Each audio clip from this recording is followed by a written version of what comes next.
আসো, দেখো না আমাদের পুকুরে কতগুলো তরমুজের গাছ হয়েছে।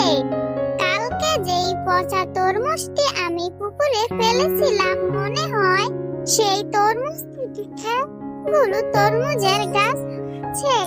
মীরা, তোমার মা অনেক অনেক ভালো। কালকে যে পচা তরমুজটি তুমি পুকুরে ফেলেছিলে, সেই তরমুজ থেকে এতগুলো তরমুজের গাছ হয়েছে। আমি জাদুর তরমুজ গাছ, এ গাছের তরমুজ কখনোই শেষ হবে না। এখন থেকে তোমরা এ গাছের তরমুজ খেতেও পারবে, আবার তা বাজারে বিক্রিও করতে পারবে। মিনা, মা তুই বাড়িতেই থাক কেমন, আমি একটু বাজারে যাচ্ছি। ঘরে যে কোনো সবজি নেই রান্না করার মতো। আমি বাজার থেকে কিছু সবজি নিয়ে আসছি, তুই বাড়িতেই থাক কেমন। মা, আমিও যাব তোমার সাথে, তুমি আমাকে নিয়ে যাও না। আমার যে একা একা বাড়িতে থাকতে একদম ভালো লাগে না। না রে মা, মিনা তুই বাড়িতেই থাক, আমি তোর জন্য আসার সময় চকলেট নিয়ে আসব। তুই যদি এখন আমার সাথে যাস, তাহলে তুই বলবি আমাকে এটা কিনে দাও, ওটা কিনে দাও। আমার কাছে তো আর এত টাকা নেই রে মা, যে আমি তোর ইচ্ছে মতন কিছু কিনে দিব। না মা, আমি কোনো কিছুর জন্য কান্নাকাটি করব না। তুমি যে আমাকে একটা চকলেট কিনে দিবে, আমি সেটাই মজা করে খাবো। আর আমি কোনো কিছুর জন্য কান্নাকাটি করব না। আমি তোমার সাথে গেলে বাজারটা একটু ঘোরাও হয়ে যাবে। আমার যে একা একা বাড়িতে থাকতে একদম ভালো লাগে না। আচ্ছা ঠিক আছে, তাহলে চল, কিন্তু তুই কোনো কিছুর জন্য কান্নাকাটি করতে পারবি না। আচ্ছা ঠিক আছে চল, এদিকে থেকে আর সময় নষ্ট করার দরকার নেই। একথা বলার পর মিনার মা আর মিনা বাজারের দিকে রওনা দেয়। মিনার মা যখন বাজার করছিল, তখন মিনার চোখ যেয়ে পড়ে বাঘিনীর তরমুজের উপর। মা দেখো না, ওই যে বাঘিনী মামির দোকানে কত সুন্দর সুন্দর তরমুজ দেখা যাচ্ছে। মনে হয় খেতে অনেক মজা হবে। তুমি আমাকে একটা তরমুজ কিনে দিবে মা? মিনা, এজন্য তোকে আমি বলেছিলাম তুই আমার সাথে আসার কোনো দরকার নেই। এই তো এখন এসে বলছিস তোকে আমি তরমুজ কিনে দিতাম। আচ্ছা মিনা, আমার কাছে কি আর অত টাকা আছে যে আমি তোকে এত দামি একটা তরমুজ কিনে দিব? আমার কাছে তো বাজার করার মতো অত টাকা নেই। যে কত টাকা ছিল, আমার মনে হয় আমি সব সবজি বাজার থেকে কিনে নিয়ে যেতে পারবো না। কাঁচা বাজারের এত দাম। মা, তুমি আমাকে একটা তরমুজ কিনে দাও না, আমি আর কোনো কিছুর জন্য কান্নাকাটি করব না। তুমি আমাকে একটা তরমুজ কিনে দাও, আমি সেটা মজা করে বাড়িতে নিয়ে খাবো। আচ্ছা দাঁড়া, এত কান্নাকাটি করিস না, আমি দেখি বাঘিনী মামি আমাকে বাকিতে কোনো তরমুজ দেয় কিনা। যদি বাকিতে একটা তরমুজ দেয়, তাহলে আমি তোকে কিনে দিতে পারবো, না হলে না। আচ্ছা বাঘিনী ভাবি, আপনার দোকানের তরমুজগুলো তো দেখতে অনেক সুন্দর। কত টাকা করে বিক্রি করেন আপনার দোকানের তরমুজ?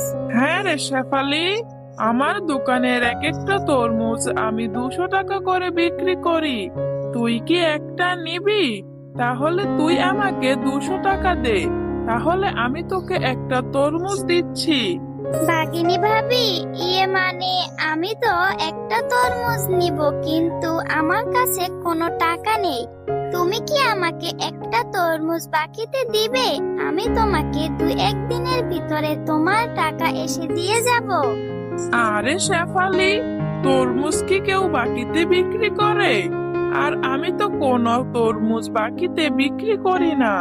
তুই আমাকে যদি 200 টাকা দিতে পারিস, তাহলে আমি তোকে তরমুজ দিব, আর না তাহলে তুই আর আমার কোনো। তুই যদি আমাকে 200 টাকা দিতে পারিস, তাহলে আমি তোকে একটি তরমুজ দিব। আমি বাকিতে কোনো তরমুজ বিক্রি করব না। অযথা তুই আমার সময় নষ্ট করিস না। তুই এখন এখান থেকে চলে যা, আমাকে আরেকটা কাস্টমারের কাছে তরমুজ বিক্রি করতে হবে। আচ্ছা বাগিনী ভাবি, আপনি আমাকে এরকম করে কেন কথা শোনাচ্ছেন? আপনি যদি না দিতে পারেন তাহলে বলেন যে আমি দিতে পারবো না। আমার স্বামী বেঁচে থাকার সময় আপনাদের কত সাহায্য করেছে, আর এখন আপনারা আমাকে কত অবহেলা করছেন। একথা বলার পর শেফালি শিয়ালিনী ও তার মেয়ে মিনা সেখান থেকে চলে আসে। মা, তুমি কি রান্না করছো? তোমার রান্না কি শেষ হয়েছে? আমার অনেক ক্ষুধা পেয়েছে, তুমি আমাকে তাড়াতাড়ি ভাত দাও। না রে মা মিনা, এখনো রান্না করা হয়নি। তুই একটু এখানে বস, আমি তোকে কিছুক্ষণের মধ্যেই খাবার দিচ্ছি। আচ্ছা মা, তোমার তো এখনো রান্না করতে অনেক বাকি। আমি একটু বান্টির সাথে যে খেলা করে আসি, তারপর তোমার হাতের ভাত অনেক মজা করে খাবো। মিনা, এই তো তুই বললি যে তোর অনেক ক্ষুধা পেয়েছে, তোকে তাড়াতাড়ি ভাত দেওয়ার জন্য, আর এখনই বলছিস তুই খেলা করতে যাবি? এত খিদা নিয়ে তুই কি করে খেলা করবি রে মা? মা, তোমার এখনো মন খারাপ? তুমি আমাকে তরমুজ কিনে দিতে পারোনি বলে তোমার এখনো এত মন খারাপ? মা, তুমি মন খারাপ করে থেকো না। আমি আর কোনোদিন তরমুজ খেতে কান্নাকাটি করব না। তোমার যখন টাকা হবে তুমি তখন আমাকে তরমুজ কিনে দিও, তখন আমি খুব মজা করে তরমুজ খাবো। বাবা, তুই তো অনেক বড় হয়ে গেছিস মিনা। মার যে মন খারাপ তুই সেটাও বুঝিস।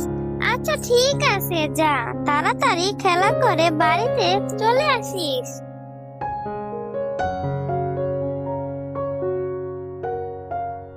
বান্টি, তুই যে এখন আর মাঠে খেলা করতে আসিস না। আমার যে তোর সাথে খেলা না করলে একদম ভালো লাগে না। আচ্ছা ঠিক আছে, চল আমরা মাঠে যে মজা করে খেলে আসি। না রে মিনা, আমি এখন মাঠে যে খেলা করব না। আজকে আমার মা আমাদের ক্ষেতের থেকে কিছু তরমুজ তুলবে বাজারে নিয়ে বিক্রি করার জন্য। আমি আমার মাকে এখন সাহায্য করব। ও, তাই বুঝি তোদের তরমুজের ক্ষেত আছে?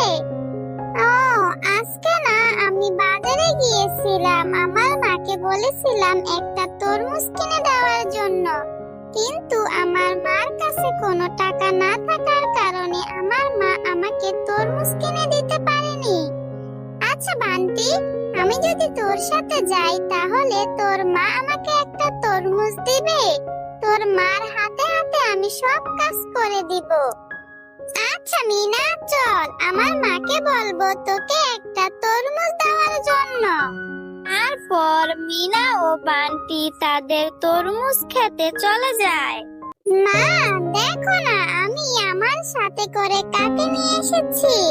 মিনাকে আমার সাথে করে নিয়ে এসেছি, ও তোমাকে সাহায্য করবে। আচ্ছা মা, তুমি মিনাকে একটা তরমুজ দাও না। ওরা তো অনেক গরিব, তরমুজ কিনে খেতে পারে না, তাই তুমি ওকে একটা তরমুজ দাও না মা।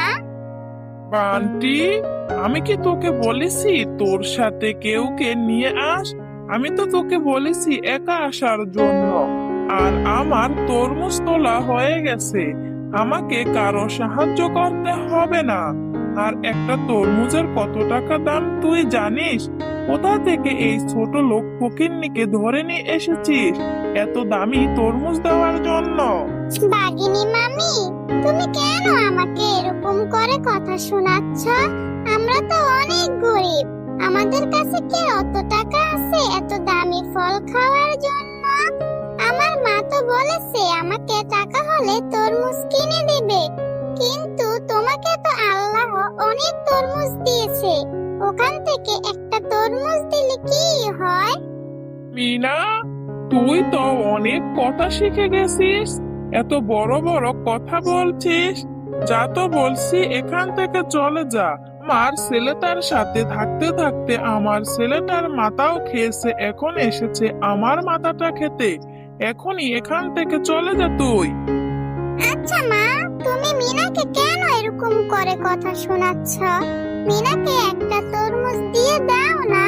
আচ্ছা ঠিক আছে বান্টি, তুই যখন বলছিস তখন আমি তোর কথা কি করে ফেলাই। আচ্ছা ঠিক আছে মিনা, তুই এখান থেকে এই তরমুজটা নিয়ে তোদের বাড়িতে চলে যা। কিছুটা খারাপ আর কিছুটা ভালো আছে। তোর মাকে বলবি পচাটুকু ফেলে তোকে ভালাটুকু কেটে দেওয়ার জন্য। তখন তুই আর তোর মা খুব মজা করে তরমুজ খাস। তুমি সত্যি কথা বলছো কাকিমা, তুমি অনেক ভালো। আমি আজকে খুব মজা করে তরমুজ খাবো। একথা বলার পর মিনা সেই পচা তরমুজটা নিয়ে তাদের বাড়িতে চলে যায়।